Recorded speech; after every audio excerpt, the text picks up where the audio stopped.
Hair white हो जाते हैं उसमें समटाइम्स आपकी न्यूट्रिशनल डेफिशिएंसीज होती हैं, जैसे हमारे सर्टन विटामिन्स हैं जिनकी डेफिशिएंसी के बाद आपके हेयर वाइट हो जाते हैं। एक और डिजीज़ होती है जिसको हम कहते हैं अर्ली ग्रेइंग या पोलियोसिस, जिसमें आपकी इनहेरिटेड होता है कि आपके बाल वाइट हो जाते हैं। Premature, yes definitely premature greying जिसको आप कहते हो। तो उसमें आपके जो अब उसका जो है ना वाइट अगर हो गए हैं तो वो आप उसके लिए सर्टेन विटामिन्स यूज़ कर सकते हैं। आप किसी डॉक्टर से उनको प्रिस्क्राइब करा के आप वो यूज़ करें।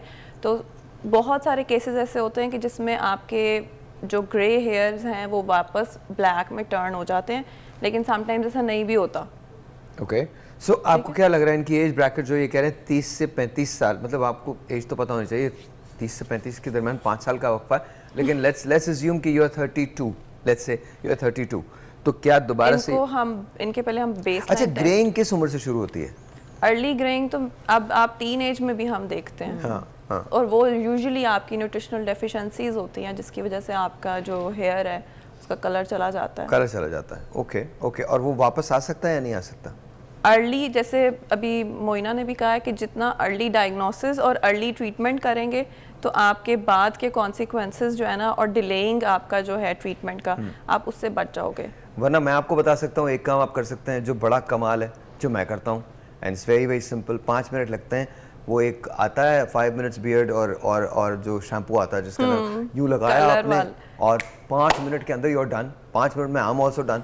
तो कोई मसला नहीं है, ऐसा नहीं है कि बाल ग्रे नहीं होते। क्या हो गया, ग्रे हो गए तो क्या आप उसको आप डाई कर सकते हैं। डाई करें। फैमिली हिस्ट्री में इम्पोर्टेंट होती है ना, अगर आपके देखिए जेनेटिक्स में आपकी मदर की साइड में या फादर की साइड में अर्ली हो जाते हैं। मैं कॉल ले लूं, कॉल के बाद। अस्सलाम वालेकुम जी। अस्सलाम वालेकुम, आपका नाम? मैं सबा बात कर रही हूँ मुल्तान से। जी सबा, कैसी हैं आप? अल्हम्दुलिल्लाह बहुत मुश्किल से, जहाँ सही भाई होते हैं वहाँ कार बड़ी मुश्किल से मिलती है। थैंक यू बहुत। मुझे ये पूछना था कि फॉरहेड से बाल कम हैं और लेंथ ज्यादा है, सही है? मुझे एक तो इसका बता दीजिएगा, कोई होम रेमेडी बता दीजिएगा।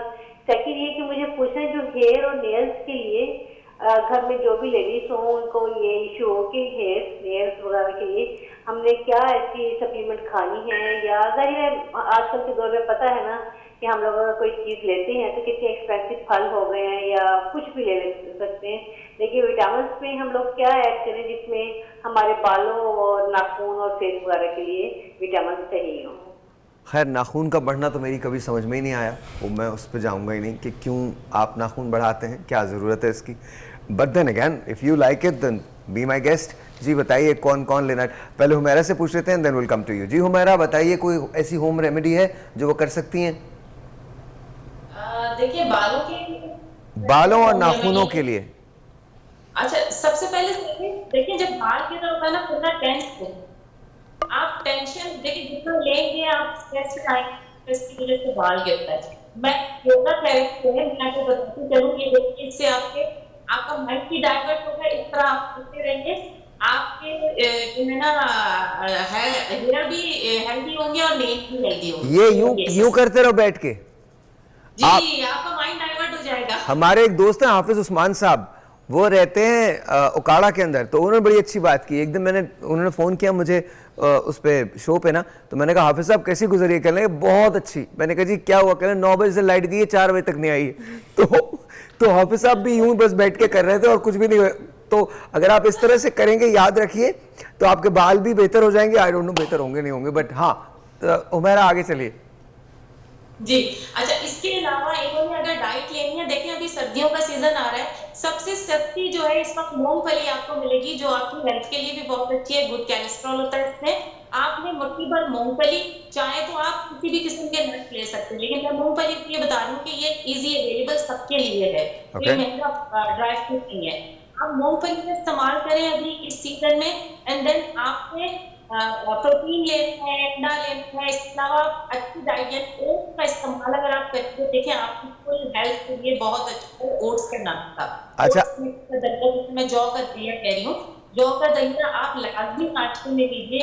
आप देखिएगा जब अपना नाश्ता अच्छा करना शुरू कर देंगे ना आप सुबह का, तो आपकी सारी हेल्थ खुद ब खुद ठीक होना शुरू करेगी। ओके अच्छा, और नाखून के बारे में कि सब डॉक्टर साहब आपसे, बाल और नाखून देखिए, जो आपकी हेयर और नेल्स की ग्रोथ है वो आपकी न्यूट्रिशनल स्टेटस पे डिपेंड कर रही होती है, ठीक है। नेल्स की भी जैसे कुछ लोग आते हैं कि जी हमारे नेल्स ग्रो नहीं कर रहे, तो उसके लिए भी हम उनको स्किन हेयर नेल फार्मूला में जनरल आपको बता देती हूँ कि स्किन हेयर नेल फार्मूला मिल जाता है। आप वो कोई भी अच्छा एक सप्लीमेंट लेके आप वो यूज़ करें। आप सप्लीमेंट पूछते हैं कि कितनी देर के लिए यूज़ करना है, तो at least 3 to 6 months। 3 to 6 months? Yes. पूरा असर उसका लेने के। और उसमें ये बिल्कुल भी नहीं है, मैं छोटा सा एक मैसेज ऐड करना चाहूँगी कि अगर किसी को लगता है कि हम बहुत एक्सपेंसिव विटामिन बाय करेंगे तो शायद हमें लगेगा कि उसका इम्पैक्ट आता है, ऐसा नहीं है। नॉर्मल विटामिन आप नॉर्मल विटामिन्स भी ले सकते हैं आप, लेकिन उसमें कंसिस्टेंसी इंपॉर्टेंट है ना, कि आप उसको डेली यूज़ तो करें। राइट। इसमें सप्लीमेंट्स में बस ये है कि मैं एनलिस्ट कर देती हूँ कि कौन कौन से देखने जो हैं वो ज़रूरी होते हैं। जैसे जिंक, सेलेनियम, ये दोनों बहुत इंपॉर्टेंट होते हैं। इस तरह ओमेगा 3 में आगे से ईपी और डीएचए हैं, जो आपके सप्लीमेंट में हो तो वो बहुत यूज़फुल रह सकता है।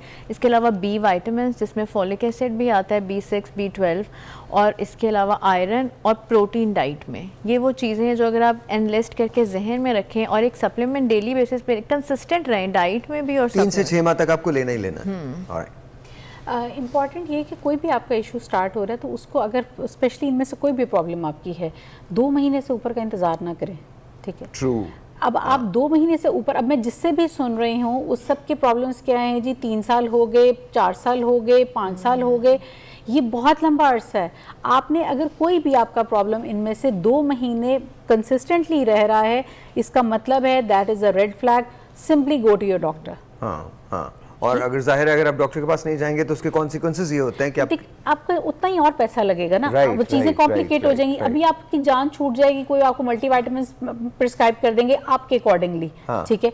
लेकिन उसमें क्या आपको क्या होगा, हेयर फॉल जब रुक गया, वो सबसे बेहतर टाइम होता है कि जिस तक आपका एक्टिवली हेयर फॉल हो रहा है आपने उसको रोक लिया, तो that is the best thing. अच्छा डॉक्टर साहबान क्यों कह रहे हैं कि आपको टेस्ट करवाना है? बिकॉज हर शख्स के लिए हर विटामिन काम नहीं करेगा। आप में आपको नहीं पता कि आप में डेफिशिएंसी किस चीज़ की है। अगर आप किसी न्यूट्रिशनिस्ट के पास जाते हैं, किसी डॉक्टर के पास जाते हैं, तो वो आपको प्रॉपर्ली गाइड कर सकते हैं ताकि आप अपने बालों को बचा सकें। प्रोसीजर कौन से अवेलेबल हैं बालों को सही करने के? कॉमनली अब तो तकरीबन मेरे ख्याल 80% लोगों को वैसे ही पता होता है कि PRP जो सबसे पॉपुलर है। इसके अलावा एक्सोसोम्स भी हैं, ये लेटेस्ट बिल्कुल आए हैं, and they actually work regardless of as.